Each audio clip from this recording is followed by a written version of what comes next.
Hey guys, just before we get this party started, I know I usually do an ad read after the intro, but before we get started, I want to let y'all know our friends over at Shoppe Callie's, who have bought out Starbuds, who have bought out Botanico, are opening their new location in RiNo on Larimer Street, just across or next door to the Rye Society. They open this week, and they will have a rewards program, industry discounts, hell of a specials, and they grow all their flower here in town, so it's fucking fire. I wouldn't say that if I didn't believe it, so when you hear this, bookmark Friday, opening day, Shoppe Callie's, Larimer Square. Zane, hit the music, brother.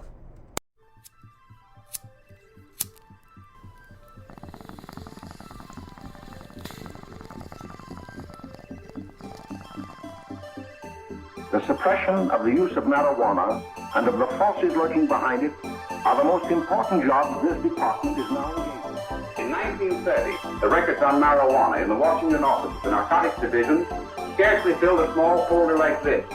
Today, they fill cabinets.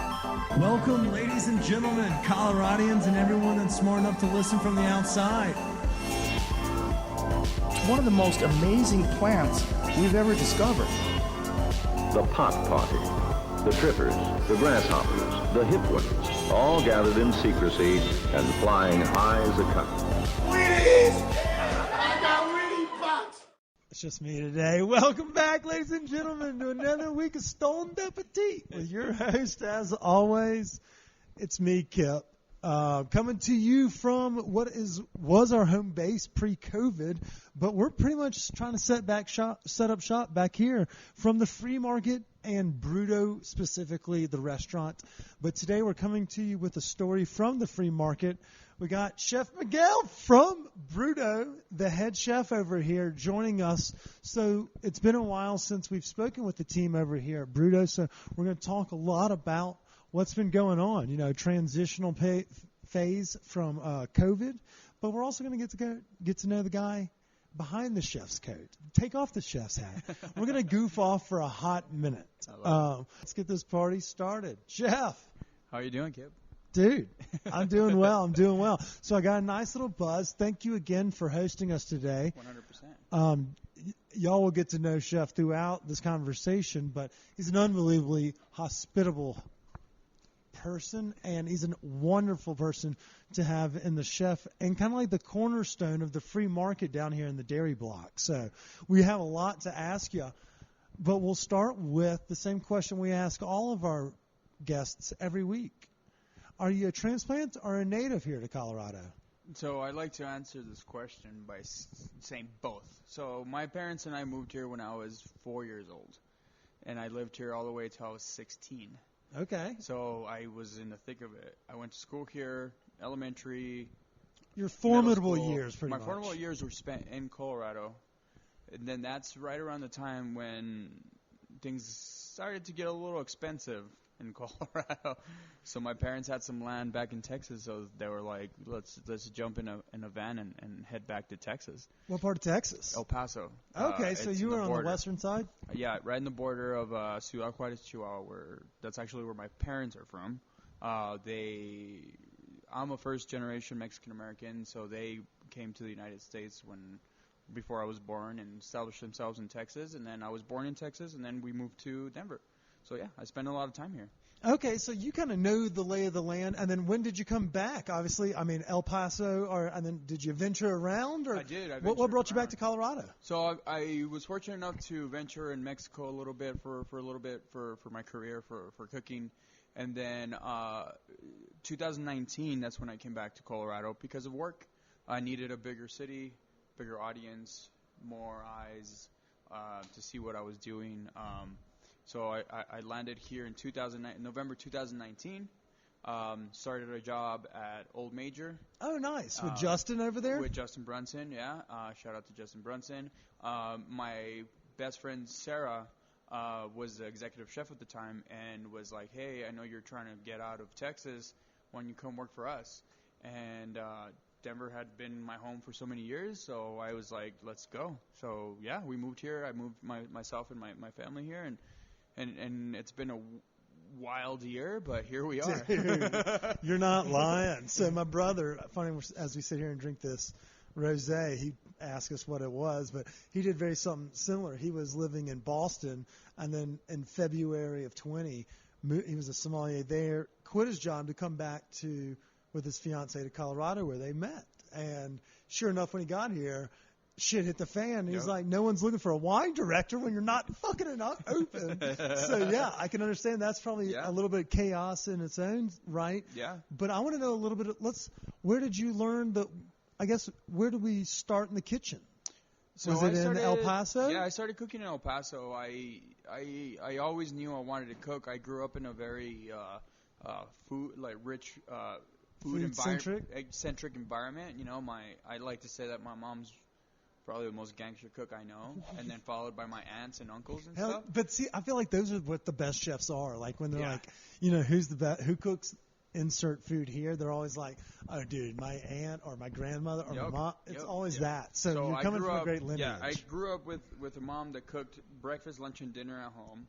So my meals, and now looking back, I'm like, man, I wish I would have appreciated it more. You know, because at the time I was like, oh, Mom, like, really, homemade enchiladas? I want McDonald's, you know, like I want pizza. At home, and now that I'm away from home, I'm like, fuck, I wish I had my mom's enchiladas right now, you know, or my mom's breakfast. And now I just like I took it for granted 100%.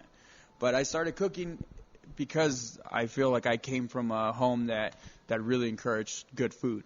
Yeah. Whether it was just a simple breakfast or a dinner at home with the family or a cookout on the weekends with my dad, it was always surrounded by good food, and that gave me the love to cook. And I decided to go to culinary school a little bit later on in life when I was still trying to figure out what I was going to do, but I took a leap of faith, and it was the best thing I've ever done. Going to culinary school, yeah. Okay, so you mentioned, and you did a little traveling around the Mexico kind of. Were you feeling out like recipe vibes, like tasting of like Central, or I guess of Mexico and like that's not Central America, but further south, like navigating around just the area and be like, let's find out what kind of vibe you like cooking with. Like, how did you find your niche cooking dank ass? Yeah, so in the beginning, enchiladas. Yeah. So in the beginning of my career, I wanted nothing to do with Mexican food. I was like, I'm a Mexican dude. I'm another Mexican dude cooking Mexican food. Like, fuck that. I was like, I'm gonna cook. I got into a southern restaurant, started cooking southern food. Got really good at that. Made the best fried chicken in El Paso. And then as time progressed and started to understand a little bit more of my cooking and became a chef and like not just a cook, I started to really embrace my heritage. So when I opened up a restaurant back in El Paso, I was a head chef there. They actually sent me down to Mexico City to work at Puyol, which is owned by Enrique Olvera, and it's one of the best Mexican restaurants in all of Mexico. They were Chris would be geeking out right now. I hate that he's not here because he loves Mexico City and like, yeah, Mexico City's rad. It's very rich in like food tradition and like you hear about those stories of like moles that have been going for like 26 years and stuff like that. Yeah.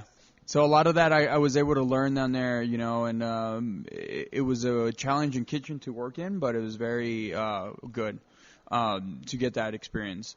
That's when I really started to embrace the fact that, yeah, I am Mexican and I should embrace my heritage and embrace my roots. But at the same time, I've traveled, the United States. I've traveled Mexico.